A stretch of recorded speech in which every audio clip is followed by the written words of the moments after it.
Olá, estamos aqui reunidos para mais um podcast da Anitec Corporativo SA. Sejam bem-vindos. Hoje é um dia muito especial, estamos iniciando aí o primeiro podcast do ano com uma convidada muito especial, que é a Karen Cubas, gerente da Universidade do IBP, UniBP. E hoje nós vamos bater um super papo sobre educação corporativa e energia. Karen, seja muito bem-vinda. Você sabe da minha felicidade, né, de ter você hoje aqui com a gente. E aí? Estou muito feliz de estar aqui. Agradeço muito pelo convite. A gente já tentou no passado, não conseguimos conciliar a agenda. Então, saber que eu sou a primeira do ano de 2025, Opa! Que honra! Muito obrigada aí pelo convite. Pois é, Karen, a gente tem uma história, né, Sim. Dessa caminhada pela educação corporativa, pelas universidades corporativas. E você tem uma história muito bacana, né? Você é uma profissional muito dedicada, a gente percebe, né, que você é uma pessoa que acredita na educação, que acredita nessa relação entre educação e trabalho. Eu queria que você falasse um pouco sobre você, sobre a tua trajetória profissional, até você chegar lá no IBP. Tá ótimo. Eu sou pedagoga de formação, estudei na UERJ. E na UERJ, naquela época, já não se falava muito sobre educação corporativa, né? Você é de lá, também conhece bem. Então, eu fiz essa formação na UERJ, comecei a trabalhar com um projeto social. Eu nunca trabalhei com educação infantil, sempre me encantei pela educação de jovens e adultos e segui, desde o início da carreira, trabalhando. Eu trabalhei em alguns projetos sociais, ProJovem, Protejo, Pronasce. E ali eu me encantei, de fato, de como as pessoas adultas aprendem, como elas podem se desenvolver. Depois disso, fiz uma pós-graduação na UFRJ, no CRI, da COP, né? Fiz o MBA o MBKM, que é Inteligência Empresarial e Gestão do Conhecimento. Fiz uma pós na PUC Rio, de Gestão Educacional também há muito tempo. Então, pedagogicamente, educacionalmente, essa é a minha trajetória. Mas, no meio desse caminho, trabalhei um tempo em ONG, comecei a carreira trabalhando em ONG, justamente nesses projetos sociais. Depois de uns 2, 3 anos, eu fui para o Senac Rio, que eu acho que é a minha grande escola. A minha grande formação vem do Senac Rio, porque me desenvolvi em vários aspectos ali dentro e passei por diversas áreas. Comecei no Senac Rio, no Irajá. Antigamente, o Senac Rio ele era separado por áreas de conhecimento, mas eram unidades separadas, né? Então, a unidade que cuidava de projeto social, de responsabilidade social, era no Irajá.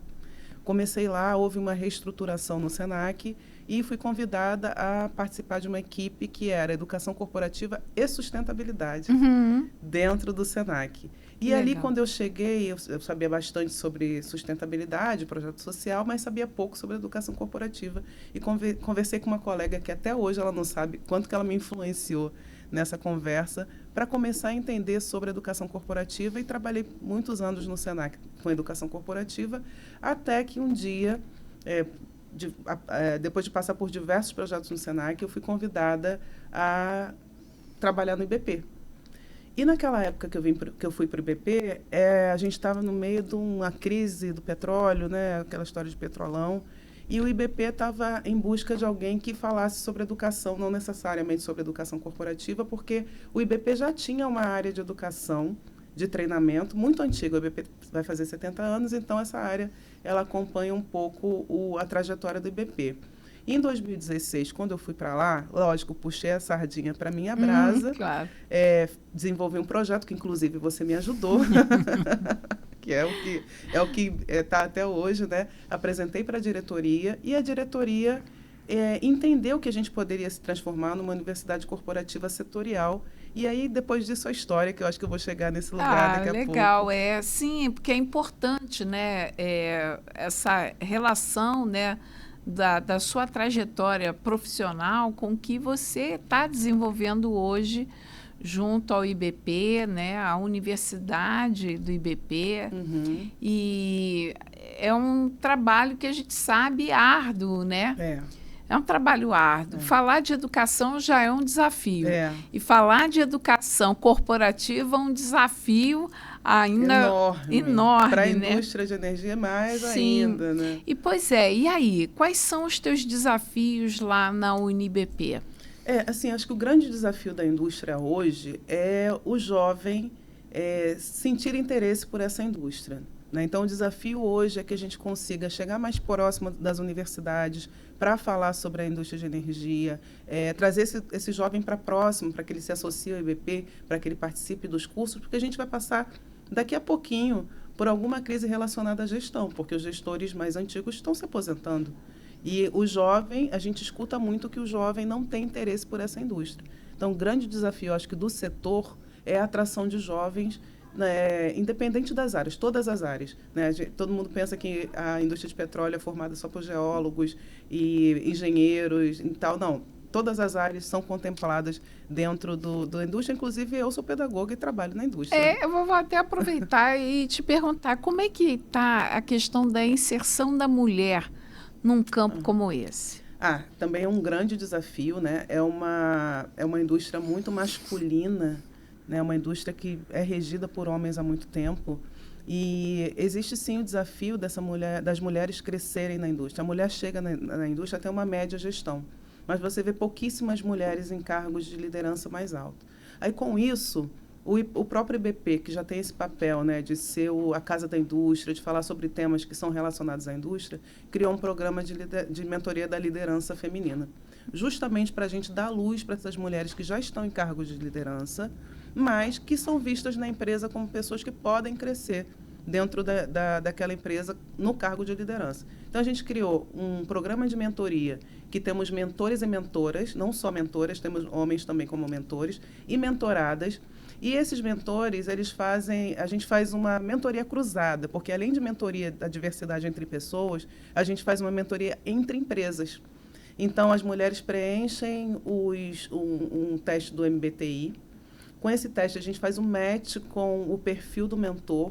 E, a partir disso, a gente faz oficinas relacionadas ao tema ESG. A gente trabalha questões relacionadas a vieses inconscientes, maternidade, tudo que atravessa a carreira dessa mulher. Então, além da mentoria que essas mulheres da indústria se encontram com seus mentores e mentoradas, a gente também dá uma formação para as mentoradas, sempre na agenda ESG, e para os mentores de como mentorá-las, né? Então, existe essa preocupação, sim, não é de hoje. Nós já estamos no 5º ano dessa mentoria feminina e acabamos de lançar outra mentoria para quem ainda não é líder.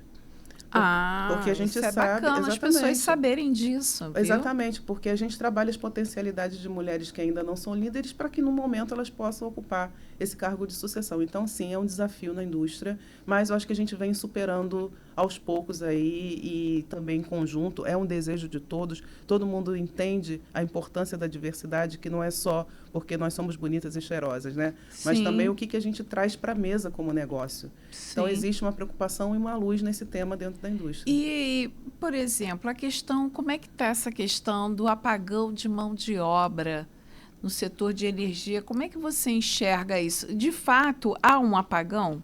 Eleonora, acho que eu vou até te pedir uma ajuda para conceituar isso, porque eu escuto que eu estou no IBP há 8 anos, quase 9, e eu escuto desde que eu entrei no IBP que haverá um apagão de mão de obra,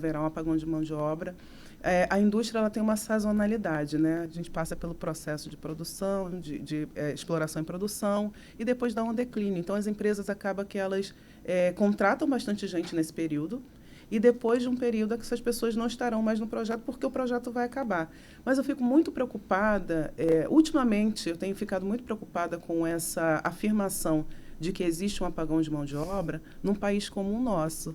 Eu acho que, e eu venho problematizando isso dentro da indústria também, que apagão é esse? Acho que a gente tem que dizer quem são essas pessoas que fazem parte desse apagão. De fato, a gente tem muita tecnologia dentro da indústria que já está precisando de mão de obra, e não temos pessoas qualificadas, mas temos diversas pessoas que estudaram engenharia, geologia e todas as áreas da indústria que estão desempregadas, estão dirigindo carro por aplicativo. Então, a gente está trazendo quem dentro desse apagão? A gente precisa pensar em diversidade. As meninas, desde novinhas, nós não somos estimuladas a estudar as STEMs, por exemplo. Então, poucas mulheres partem para formações relacionadas às áreas de exatas. Pessoas negras, pessoas com deficiência. Sim. Né? Então, assim, apagão... Sim, se você for pensar no padrão que existe hoje de pessoas que trabalham na indústria, de fato, a gente pode falar em apagão. Mas se a gente ampliar o olhar e falar sobre diversidade, talvez a gente consiga trazer outros atores para atuarem na indústria de energia, que não necessariamente o mesmo perfil que vem se perseguindo durante todos esses anos. É, isso que você trouxe, eu acho que é uma questão importante, porque esse apagão, desde que eu me conheço por gente envolvida nessa temática, né? Sempre se falou em apagão de mão de obra. Isso é uma onda que vai e vem em diferentes setores. Hoje mesmo eu estava vendo um vídeo no LinkedIn falando sobre o apagão de mão de obra na questão de TI, que tem mais vagas do que profissionais preparados para ocuparem essas vagas. E aí o que eu penso é o seguinte, esses profissionais, de fato, as empresas olham para a questão da diversidade, da inclusão, e o perfil que eles buscam inclui, por exemplo, esses profissionais? Pois é. Tem que se problematizar em cima disso. Então, eu acho que essa é uma das questões. Eu me lembro, há uns anos atrás, quando eu estava dando aula lá na Faculdade de Educação, lá na UERJ, e eu tinha uma aluna preta, ela fazia pedagogia e ela era também estudante de enfermagem e ela estava terminando o curso de enfermagem, mas ela queria um estágio numa empresa, até muito conceituada. E eu falei assim, poxa, vamos tentar, né? Dei uma força para a menina. E aí, ela era moradora do Morro dos Macacos. Então, o que era de se esperar, né? O preconceito com relação à questão da moradia da moça. Então, eu procurei saber nos bastidores e o que me relataram foi o seguinte, olha, nós nem consideramos. Uma pessoa super qualificada, com 2 formações ali, querendo, né? Querendo. Então, quem é que está por detrás desses processos seletivos e desses perfis que são desenhados? Que a gente sabe que tem aí uma discrepância entre a formação acadêmica e o mundo do trabalho, né? Os tempos são diferentes, né? O que o mercado está demandando e o tempo de formação desse profissional. Então, existe digamos assim, esses tempos não casam. Mas, mesmo assim, o problema não para por aí. O problema vai desde da modelagem, não só curricular, os tempos, perfis desses profissionais que são requeridos pelo mercado. Então, é o que você falou. Muita gente, por exemplo, poxa, quantos profissionais com mais de 30 anos, ainda chegando aos 40, já começam a ser excluídos no mercado?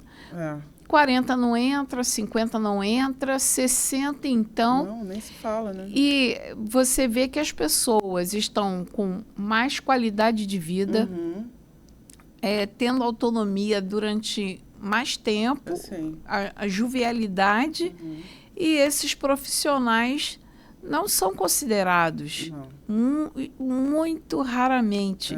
Então, de que apagão de mão de obra a gente está falando, né? E existe também, ao mesmo tempo que se fala no apagão de mão de obra, eu estou vivendo essa indústria, né, junto com os RHs e com as empresas. As empresas estão formando dentro de casa. Sim. Né?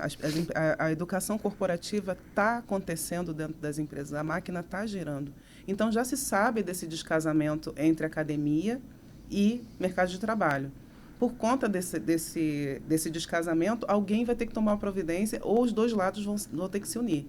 As empresas estão fazendo, precisam fazer mais, principalmente na porta de entrada, mas a academia também precisa, como você falou, atualizar os seus currículos aí para que as pessoas estejam a contento do que é pedido pelo mercado, né? Sim. Mas o trabalho está sendo feito. Mas é isso que você falou, é importante, né? As empresas estão investindo e precisam cada vez mais investir, principalmente por causa dessas questões, dessas lacunas nas formações, nesses gaps de perfil. E essa conversa, ela tem que ser realizada. E a academia tem que participar desse diálogo, porque não adianta idealizar um currículo que não vai levar esse profissional para atuar no mercado efetivamente. Exato. Né? Não vai resolver. Não, então, eu acho que essa visão de olhar a empresa como o bicho-papão, eu acho que já deu. Já deu. Não pode ser por aí. Não é por aí. Então, a gente, quando, por exemplo, a Anitec promove os encontros, a gente procura, né, trazer instituições para o diálogo, né? Você vê que a gente fez esse encontro mais recente em Campinas, fizemos na Universidade Corporativa da Unicamp, dentro da Unicamp. Foi um dia assim maravilhoso, né? E porque a gente precisa, né? Você vê uma universidade pública estadual que tem uma universidade corporativa. Surpreendente, né? Maravilhoso. Estão preocupados com a capacitação e desenvolvimento dos funcionários, do corpo de funcionários da Unicamp. Quantas universidades públicas ou privadas poderiam ter suas universidades corporativas, seja para cuidar que de alguma maneira já é vista a formação dos professores, capacitação, desenvolvimento, mas também para os servidores. E isso espelhar também, né, serve de exemplo para que a própria universidade olhe com maior amor e carinho essa relação com as empresas. Eu achei fantástico a Unicamp ter uma universidade corporativa, porque a universidade corporativa está para todos os setores, né? Não é porque está dentro da academia que não vai existir necessidade de formação. Eu fiquei encantada com o trabalho que eles estão fazendo. E como é que você está vendo a evolução da UniBP? Incrível, assim, o que era a UniBP, o que era a área de treinamento do IBP há 6, 7 anos que a UniBP foi lançada, e o que é hoje, assim, a gente ganhou uma relevância dentro do mercado. A partir do momento que a gente começou a falar sobre educação corporativa, a minha percepção é que a gente começou a ser visto até com mais respeito pela indústria. As nossas formações ficaram mais robustas, porque agora não, já há bastante tempo, a gente pensa nesse profissional de uma forma holística. Ele não vai lá só fazer um curso e vai embora. A UniBP está pensando, se a pessoa for da área de tecnologia, qual o perfil que ela entra e qual o perfil de saída que essa indústria precisa. Então, a gente tem feito diversos projetos muito grandes com empresas. Acabamos de fechar um programa de mentoria técnica para a Petrobras, assim, vai ser incrível, já estamos começando a trabalhar. Fechamos também um programa super bacana com a Equinor e a SBM, que se chama Offshore do Futuro. Por isso que eu estou te falando, as empresas estão sim preocupadas, porque nesse programa nós vamos formar 16 jovens para trabalhar em operações offshore. Esse jovem ele vai estudar os 5 dias na semana, vai receber uma bolsa, e esses profissionais, talvez não todos, alguns serão absorvidos por essas empresas. Sim, isso é fantástico. Então, assim, é um crescimento, porque a gente não começa a UniBP falando em projeto social, a gente começa a UniBP falando sobre cursos técnicos. E olha a nossa evolução. Hoje a gente já está fazendo projeto social para as empresas, para que essas pessoas estejam capacitadas e absorvidas pelo mercado. Porque não adianta a gente capacitar também e as pessoas não terem para onde ir.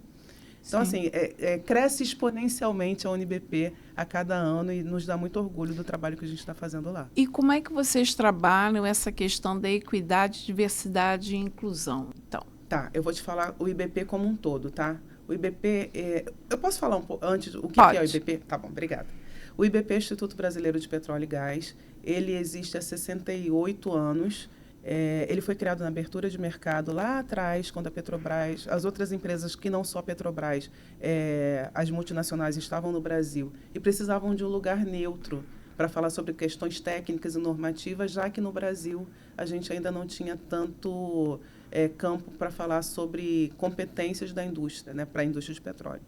Lá no surgimento do IBP, viu-se logo, nas primeiras conversas das comissões e comitês, a necessidade de se criarem os cursos, porque viu-se logo que existiam gaps de competência dos profissionais no Brasil. Então, o IBP ele existe para representar a indústria de energia.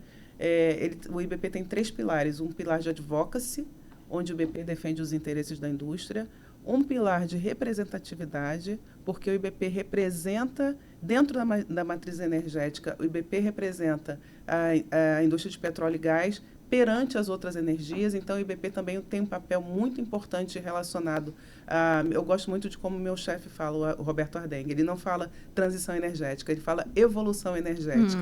Eu acho sensacional esse termo, tenho usado bastante. E outro pilar importante dentro do IBP é gestão do conhecimento. Sim. Dentro da área de gestão de conhecimento, nós temos as comissões e comitês que são formados por profissionais das empresas associadas ao IBP, pela academia, por outros institutos e outras associações. Então, sentam-se todos para discutir temas relacionados à indústria e relevantes para a indústria, e dali saem produtos, dali saem normas, enfim, tudo que é importante para a indústria. Nós fazemos os eventos também relacionados à indústria aqui no Brasil, a antiga Rio Oil and Gas, que hoje se chama ROG, justamente porque a gente incluiu o por conta das demais energias, OTC Brasil, Pipeline, Rio Pipeline, ESG Energy Forum. Então, a gente desenvolve diversos eventos aqui no Brasil relacionados à indústria de energia, e nós temos a UniBP, que também está dentro desse guarda-chuva de gestão do conhecimento do IBP. Por que eu te falei isso?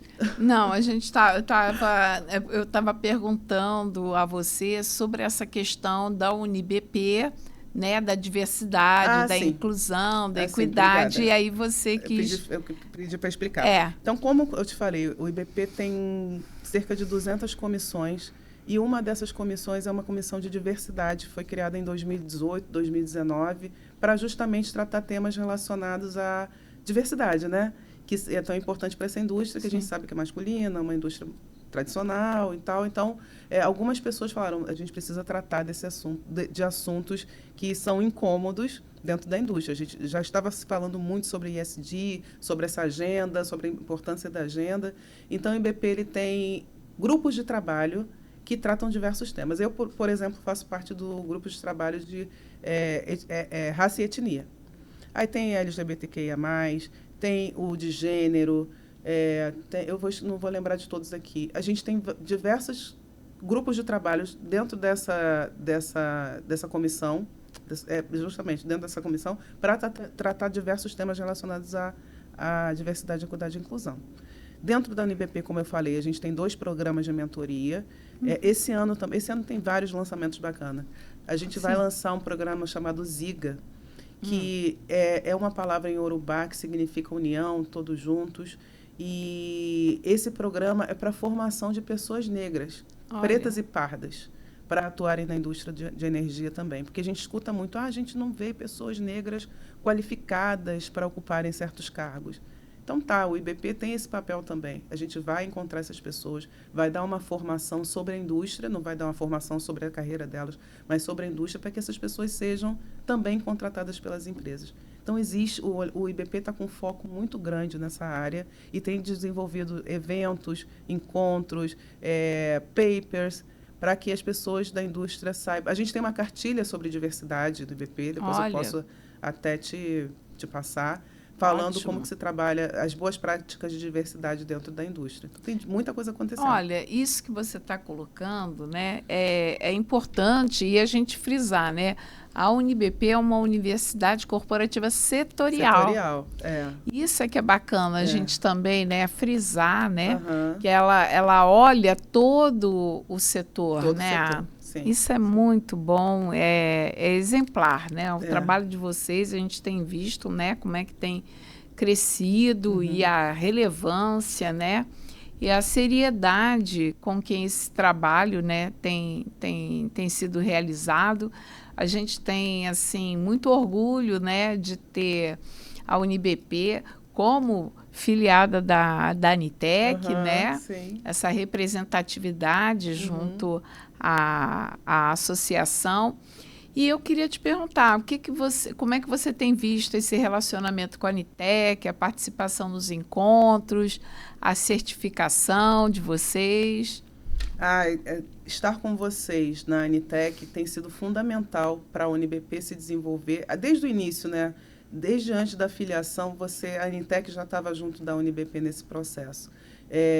Eu vejo a Anitec como um lugar seguro, um lugar que a gente pode trocar, e um lugar que as empresas podem se apoiar, porque nós temos desafios muito similares. Você falou que bacana vocês serem uma universidade corporativa setorial, mas pensar estrategicamente formação para um setor é um pouquinho mais desafiador. E aqui a gente vê desafios similares, mesmo não sendo setorial, né? uma universidade setorial, mas a gente enfrenta desafios muito semelhantes.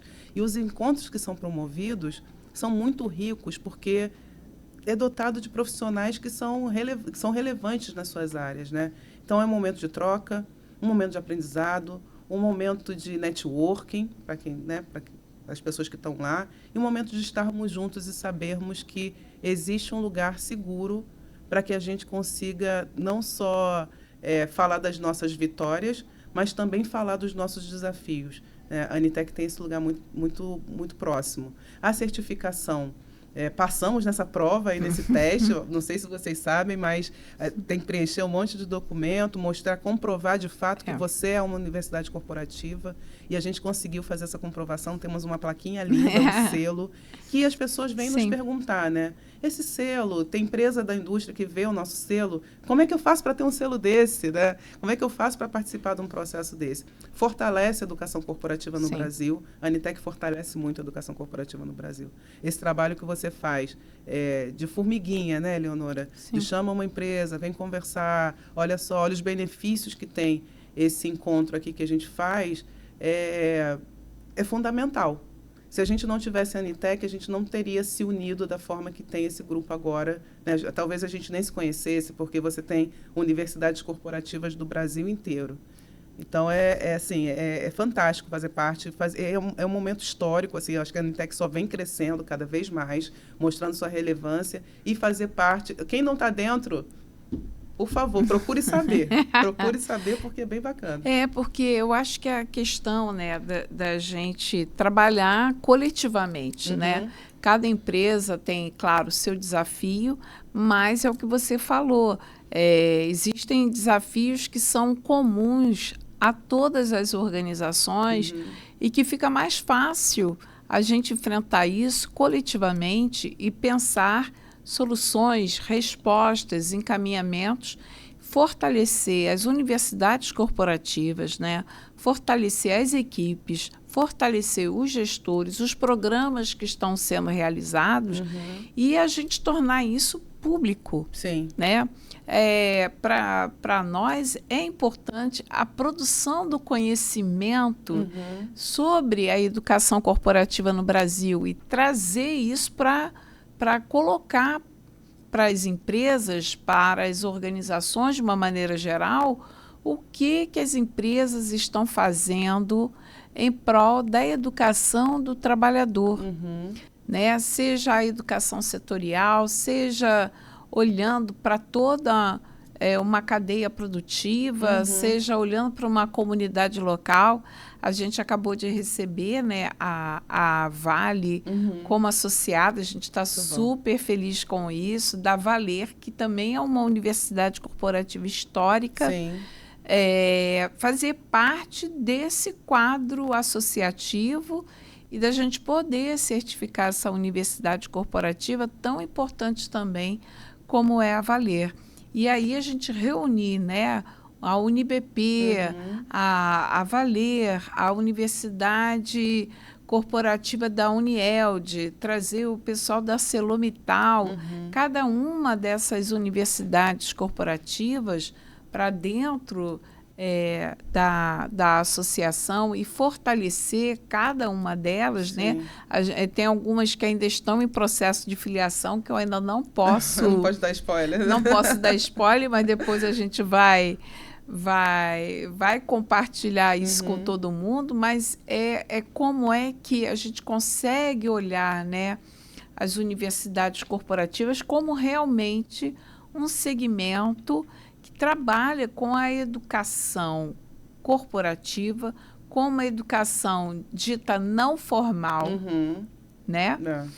E como é que a gente consegue, com isso, alavancar, né? Alavancar os negócios das organizações, ter um olhar estratégico sobre essas capacitações e também desmistificar né, determinadas concepções equivocadas do que é a educação dentro de uma empresa, dentro de uma organização. Né? Mas você trouxe um ponto fundamental, mostrar para as empresas o quanto a educação é estratégica dentro da empresa, o quanto que ela gera valor, o quanto que ela gera riqueza para o negócio. Então, é fundamental essa questão de trazer luz.